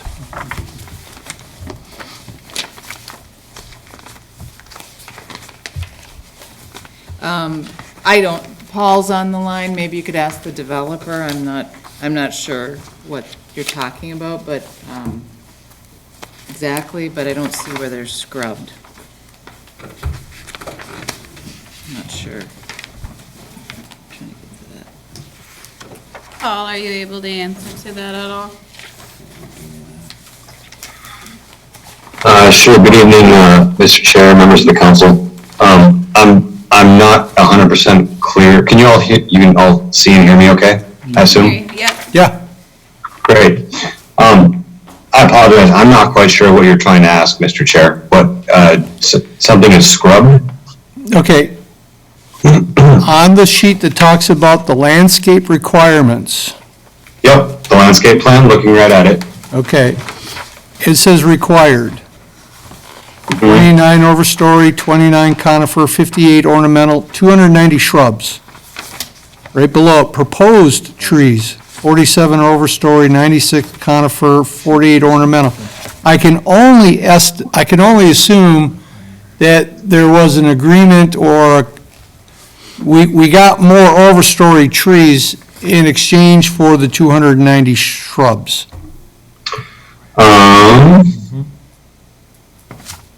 And I think I read that somewhere. At one point, we did talk to staff, or maybe it was part of the preliminary approvals, where we put in additional trees in the overall community instead of shrubs. Okay. And the purpose for that is that the trees provide a little bit better screen than shrubs do, and they tend to last a little longer and just be a little bit more hardy with season to season and weather and conditions and things like that. So, but I believe we are in compliance for the required number of plantings for this phase, and we're actually over pretty significantly for the entire community. Yeah, and I wouldn't argue with that, Paul. I just was curious as to why they weren't here. Now, or why there were no shrubs. But in the staff report then, under landscaping, proposed, in the second paragraph, proposed trees also conflict with the location of utilities for townhomes, particularly where trees are located between the second and third or the fourth and fifth units. Plans must be revised to eliminate all conflicts with trees and utilities. Is that going to be I mean, I've never lived in a townhome and I haven't studied the landscape characteristics of it, but how do you eliminate when you don't really have anything to put a tree in the first place? Mr. Chair, to answer that question, it's a matter of shifting it a couple feet. It's the services to the units and right at the front entry, and so I've looked with engineering, we're confident they're going to be able to slide that a little ways to be able to avoid those pipes at the entry. So it's a matter of either the pipe shifting a bit or the tree shifting. So we feel very confident they're going to be able to do that without you being able to look at a plan and see that it looks different. That's the scale of the movement we're talking about. Okay. It's a small shift. But when it says that for each unit, a minimum of one overstory tree or one coniferous, where does, if you've got a line of townhomes, 6 in number, but I can only see 3 trees, what happened to the other 3 trees? We don't require them to be at the unit lot, so there's a number of them that are down on 116, there's a number of them down along the Hackamore Road, and there's some clustered in sort of that area between buildings. So they do not need to be in the driveway. Okay, We would frankly rather they not be there, because it is so tight with the bituminous that they don't do as well in those locations as they do in the common areas. It's just within the townhome development, they need to have the 134 trees, and they've got them, and I think they'll be able to keep them generally in the front units where they've got them. okay.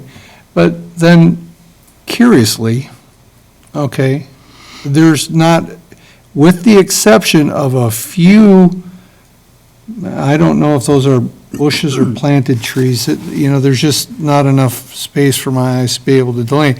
But obviously, the units along Hackamore, and some of them along 116, certainly those were built in as buffers. But if you have, say on some of these interior ones, right, so you only got 3 trees in front, but it's hard to find where any trees made it to the backyard. Is there a reason why trees aren't planted in the back of these units? I'm looking at Outlot Double D, and there's 3 trees there, and Outlot Double C has 3 trees behind Block 23 and 3 trees behind Block 24, so. Okay, but again, there's a few cases, and the ones that are along the roads are there because we required them to be along the road. I just was wondering, if you have 6 units and you put 3 trees in front, why not put 3 trees in back? Well, in some cases, it's the wetlands. You can't impact that wetland Okay, buffer. So yeah, along that north edge, that might be where you're looking, is that along that north edge there, that's right up against the wetland buffers, and so there's really limited space in those areas. Okay. But I just wondered, is this what you get with a townhome? You plant them in the front where you don't have enough space, and you don't plant them in the back for some reason? I don't know, I was just curious. can I answer your 2 previous questions? Sure, It's 15 feet between townhome buildings, okay. and we do not have a minimum building width for townhomes, although we do have minimum garage widths. Okay. What's the minimum, what's the minimum garage width, 20 feet? It is, and they got PUD flexibility to be 20 feet. Okay. Okay. I think that was all the questions I had. So, Could I ask a question of the applicant?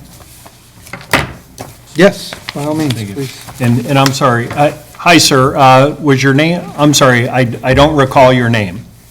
Paul Tabone, I'm an entitlement manager with Lennar. Okay, thank you. So, when this matter first came before city council, I had asked a representative of Lennar a question, and he said that he would look into it, and then I never heard anything. Could I ask you that question and ask you to get that information for me?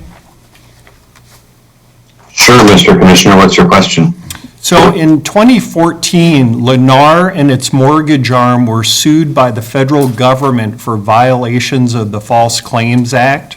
The complaint alleged that Lennar, quote, engaged in a regular nationwide practice of reckless origination and underwriting of its loans.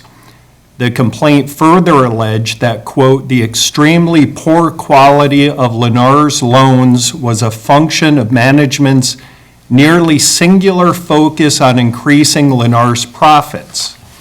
In 2018, Lennar settled the case by paying the federal government $13.2 million in exchange for the government's dismissal of the claims. My question is, would you be willing to share with me a copy of that settlement agreement?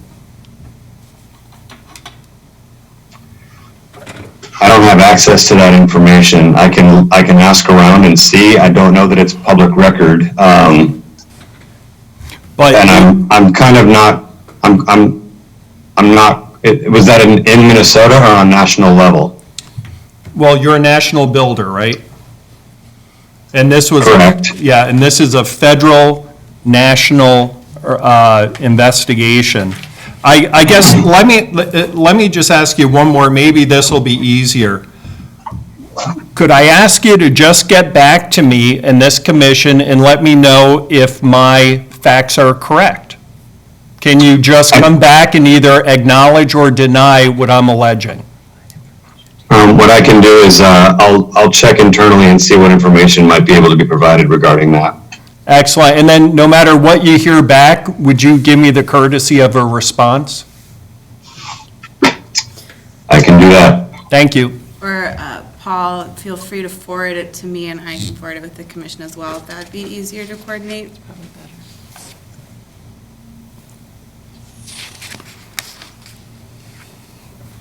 Would that be acceptable? Yes. Okay. Thank you. All right. I just don't want to see a lot of foreclosed homes in Corcoran because of bad lending practices. Okay, fair enough.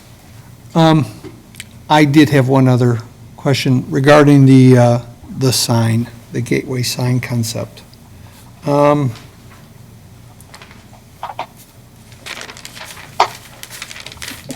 I thought I read in here that it was up to the city to design it, and that they were going to pay for it. Yes. But did I not read in here or see in the report that Lennar designs it, and we just approve it? Well. And I think there's a distinction there, and Okay. I kind of want to, I don't know that there is, but we could certainly rewrite that language if you think it's different. well, you said it, that this is a policy decision for the city council. So I guess I would question my comment to the city council. This won't affect my vote on this here tonight. It's a relatively small issue to this thing, and I understand the situation, but I would think as a policy, if the city has the right to that corner to put a gateway sign, that maybe the city should put it in a design that is suitable to them, that they could then use and replicate to other subdivisions within the city at later dates. Yeah, So- that's condition 12J, and I'm certainly, if commissioners have better language that you think reflects that better, I think that was my intent in writing that, is I want them to spend the time hiring designers based on direction from our council if they want to go forward, rather than us spending money on designers. That was the intent, under the direction of the council, and then giving the council final approval. But if that's not coming through, I am very open to language changes. But of course, the council's hearing that as well, so I think they understand what you're trying to accomplish and also could think of other language. Yeah, personally, again, wanna tell them? someone's gonna put a sign there. If we have a way to control what that looks like and the quality of it, I would think we would want to grab that opportunity instead of leaving it to Lennar. Yeah, that's what I It's tried to say. That's my only point. I won't make any changes in it. Is finalized. And that's why you don't give up your discretion. Okay. Any other comments, discussion, recommendations? Just one, this is my first Oh, I'm time, I sorry. believe, seeing one of these. So I just wanted to confirm, because there were like probably at least 4 places where it said something wasn't currently in compliance or something needed to be changes. Is that, that's not uncommon is what I'm gathering? Okay, That's getting back to the 60-day rule. sure, okay. Where there's just not enough time. Yeah. Mr. Chair, members of the commission, I did hear one question that I wanted to just answer or give a little insight to. And it was a question about multiple outlots, why so many outlots? Yes, with the please. townhomes. Yeah. So the reason, and actually it's pretty common practice for us in almost every single townhome community that I've done. What we end up doing, and it really comes down to a preference. There's multiple ways to plat townhomes. Our preference is to put each building in its own outlot. And the reason is our HOA manager prefers that because when she goes to set up the documents for maintenance, primarily landscape and snow removal, as well as siding and roofing and building maintenance, that's incorporated into the HOA, it's easy to tie that building to a legal outlot. Instead of having all the buildings floating in one large outlot, as Kendra had indicated, that's a way to do it too. But it's easier for us to set up, and it's cleaner from a legal description perspective if each building gets its own outlot. So that's how we set up our townhome plats. Thanks. Okay, so Paul, then every building then doesn't have its own set of directors and management and things like that, correct?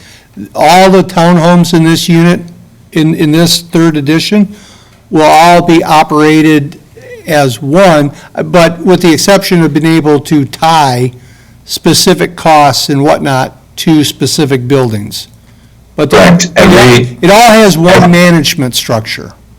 Every townhome, the way, and just for everybody on the commission, so you know, what we end up doing is when we set up our homeowners associations, we typically set up a master for the entire community, and that covers, typically it's the master landscape area stuff, so like the entry monuments and things like that. We also do regulate architecture so that everything kind of stays in a conforming look and theme.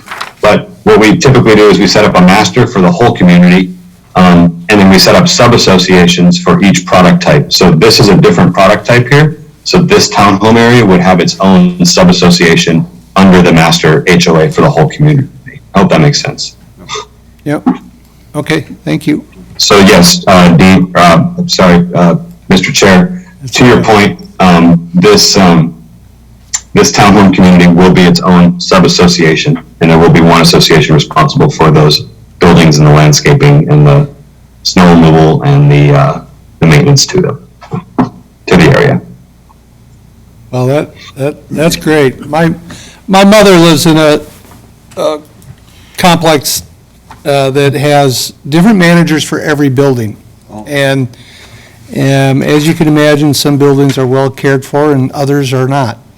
And so I can appreciate what you guys do there, because in her situation, it looks like a mess, so. All right, anybody else? Anything else? No? All right, do we have can I get a motion to approve the final planned unit development for Tavera Third Edition? Mr. Chair, I'll make a motion to approve. I second. Okay, all those in favor, say aye. Aye. Opposed? I will abstain. Okay, one abstention. Okay, thank you, everybody. And I believe that was the only one that we had to vote on, right? Correct. Okay, very good, thank you. Thanks, Paul. Thank you. Have a good night, everyone. Hey, you too. Okay.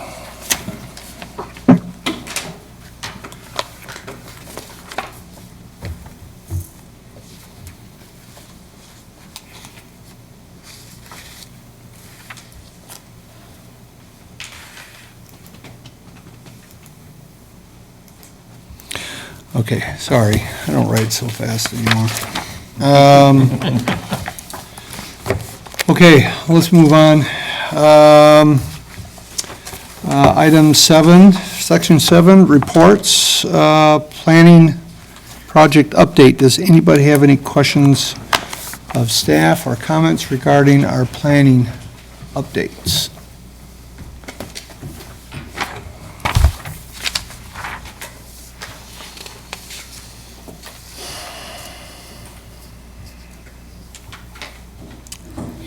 The question, and maybe it's a duplication because of the late hour, but the Karanini, it says it's being closed out, but was a conclusion ever reached on that one?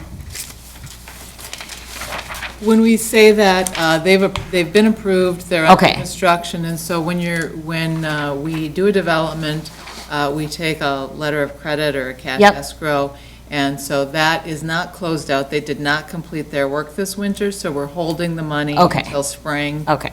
With a couple of outstanding items, like Okay. just making sure the road is done, and the monument signs for the wetlands are in, so minor things. And then we will release the financial guarantees. It looks like item 10, Cook Lake Highlands is coming to us next month. No, that's changed since then. Oh, okay. We were reviewing it, but that is still incomplete, and we expect that actually on the March agendas. Has there been any changes contemplated? There are some minor changes. I think they've lost a couple of units and made a few tweaks, but have been just primarily working to address the conditions of approval.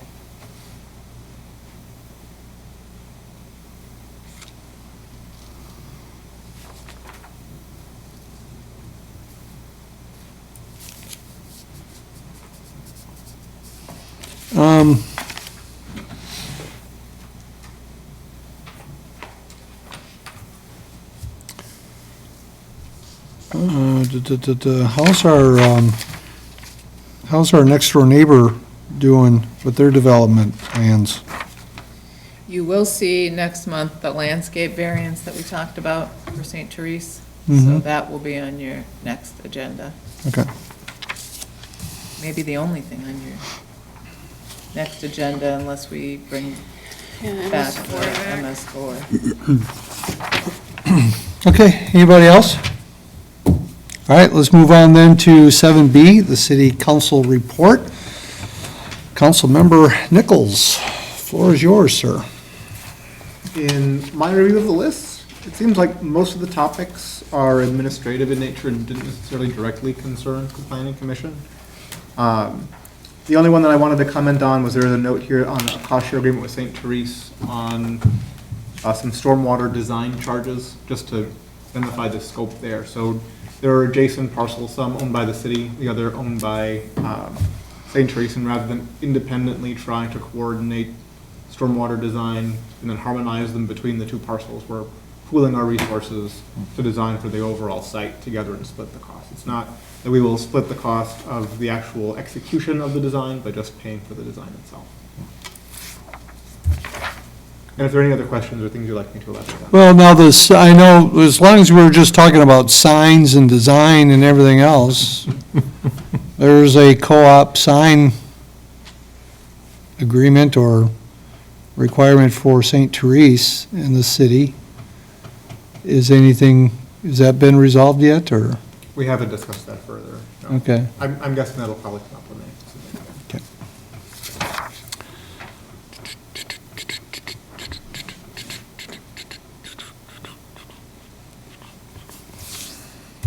So, the property tax levies and stuff, is the levy going up faster than the market value, or vice versa? The reason the levy is larger is because more homes have been built. So overall rates are falling slightly, but because the new homes that were built 2 years ago are now being classified as residences that are occupied rather than raw land, we're starting to see the levy go up because more properties are coming under residential taxation versus raw land. So you're seeing the market value go up. The levy is how much money the city is requesting. So market values. I would assume the levy is always going to go up, because as the city grows, we need more staff and, I just, no matter, here's going to be the odd thing is that we're going to get all this new development, and eventually we'll have industrial and everything else, and we'll have a lot of market value increases, but the levy is always going to go up as you got to add schools and more police and infrastructure and everything else. And even though you've got all this massive building, people call me up and they say, what do you expect taxes to go up? And you just say, it'll go up 5%. You didn't even have to look at the numbers, you just knew it. Now, some cities have been able to do it where, you know, they've been able to hold the levies so that as your tax base increases, then the actual taxes from year to year, they go down. But cities will increase their levy because their base is going up so much. It always looks like they're getting a property tax decrease even though they're spending more money. I just was wondering, are we finally starting to see some movement on market value increases that are meaningful in this calculation? So, Wait, let me ask a better question. Does Hennepin County give you a good analysis on those numbers and stuff? that's probably a better question for Jessica in terms of what we actually get from the county. Okay, We don't get a lot of input into that. yeah, My impression, based on what I see on Zillow, for whatever that is worth, is that property values are going up faster than the county is saying they are. So homeowners are seeing a benefit in that regard, and that worst case scenario as a homeowner is you get the realistic value increases that have been realized over the last couple of years. That doesn't seem to be what's happening. yeah, We do see commercial and industrial property taxes going up faster because valuations are going up faster. You spoke about, different philosophies in different cities. I think we would love to be in a position where we can cut rates to the point where people's overall tax burden goes down, but that requires the demand for services to be relatively lower per person. And with the kind of development that we're seeing, that has not yet happened. yeah, That would probably take more commercial and industrial development, like what you would see, like in Medina, where their population is a little bit smaller than ours now, but they've got a lot of industrial and commercial property that has a higher contribution to their overall tax base. We're not in that position today. Maybe someday we would be, but we also want to be cautious about where we allow that kind of development. We don't want to become an industrial city. does Medina really have a smaller population than we do? Well, their sign says 4,700. Wow, Yeah. I never would have guessed that, but, okay, great. But their tax rate is 25%, whereas ours is 43-ish. We also have Polaris. And Target, and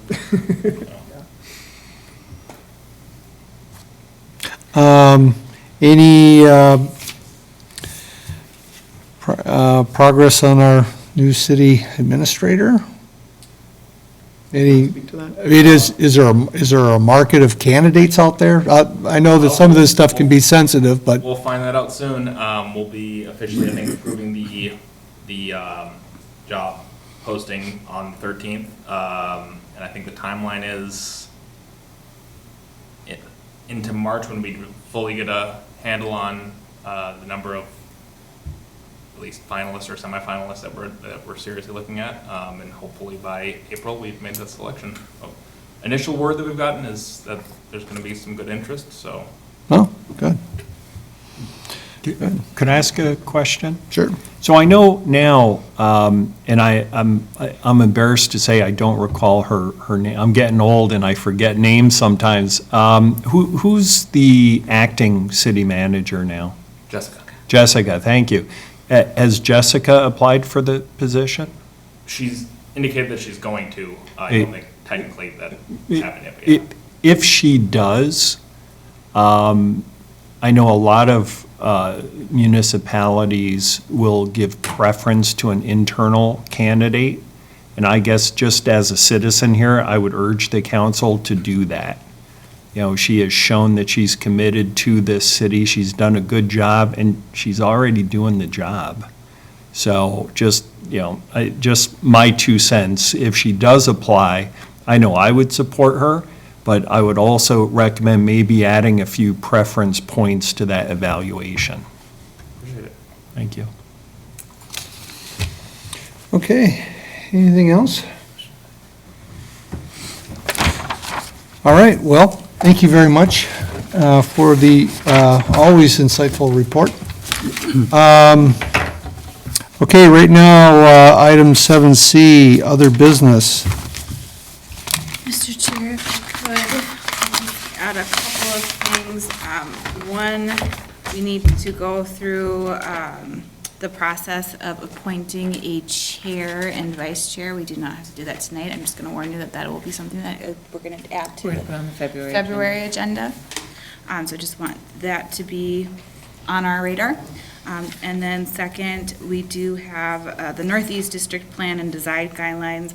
Want to alert you to some half sheets right at the front desk that provides you with a tiny URL to bring you to our webpage. It'll be easier for you to use that than for me to provide the very long website address. And there is a community survey that you as residents are encouraged to fill out, and it'll help us inform our data. And then next Tuesday, we are having a land